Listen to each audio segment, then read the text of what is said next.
Hi, happy holidays and happy New Year's.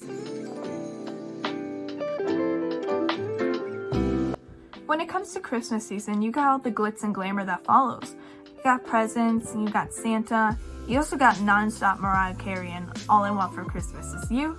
But you also have a whole range of Christmas movies to watch, from horror to Hallmark movies. Everyone has their favorites when it comes to Christmas movies. I mean, you got the classics. You got the ones that your dad watches non-stop because he loves them.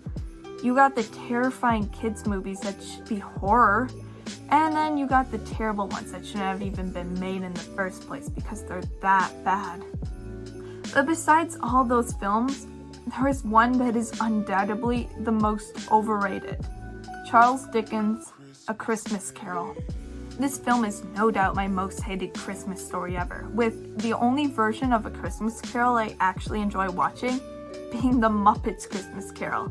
And that's because it has Kermit. I mean, who doesn't love him?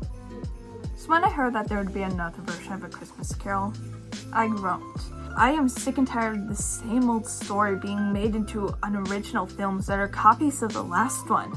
But this time, this new film will be made into a musical starring Will Ferrell and Ryan Reynolds. These two actors together in a musical? I never expected it. But there's another twist. It takes place in modern day with Scrooge, Will Ferrell's character, being the ghost of Christmas Present. Spirited focuses more on the perspective of the ghosts and how they try to change this modern day Scrooge, which is Ryan Reynolds' character of Clint Briggs. Now, Briggs is known to be unredeemable, but Scrooge tries to change all of that. But just as Scrooge believes he can change Briggs, Briggs flips the plot. It focuses more on why Scrooge is trying to change Briggs, all while reliving his past once again. During the first act of the film, we learn more about the plot, but it's also jam-packed with musical numbers that feel unnecessary and completely out of place. Don't get me wrong, the music is very catchy, but this movie could have easily been done without all the glitz and glamours of a musical, or even just limited the songs. As the film progresses into the second act, the musical numbers were limited. It was also full of heavy plot points and a ton of character development.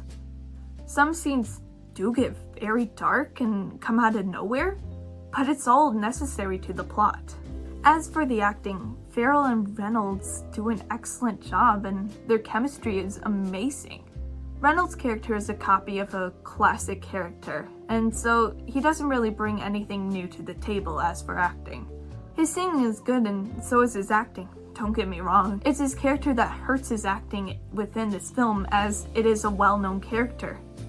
Ferrell, on the other hand, does an excellent job of portraying this new version of Scrooge we have never seen before. We finally get to see more of this changed version of Scrooge, and we even get to see Scrooge fall in love. While the story is a modern adaptation of a classic tale, some of the plot points are completely predictable. Of course, there's always going to be scenes that can be cut out and writing that definitely could be fixed. But this film could have at least shortened the amount of musical numbers or even the cliches that come with musical movies, such as character realizations. Overall, I appreciate this change in a classic tale, with the story focusing more on the spirit's perspective than copying the classic story of Scrooge changing who he is. The story itself might have ran on too long with too many musical numbers and witty attempts at comedy. But the chemistry between the lead actors was phenomenal and made the film very fun and entertaining to watch. Personally, since A Christmas Carol isn't one of my favorite movies, I'll give this film a B, or 3 out of 5 stars if you want to be fancy like that. It is just a modern adaptation of a classic Christmas tale that I've seen far too many times. I will say there's some aspects that I really love, like some songs were very catchy and ended up being stuck in my head for the rest of the day. I do recommend this film to those who love musicals or just happy Christmas movies in general. And that's my review of Spirited. Hope you all enjoyed.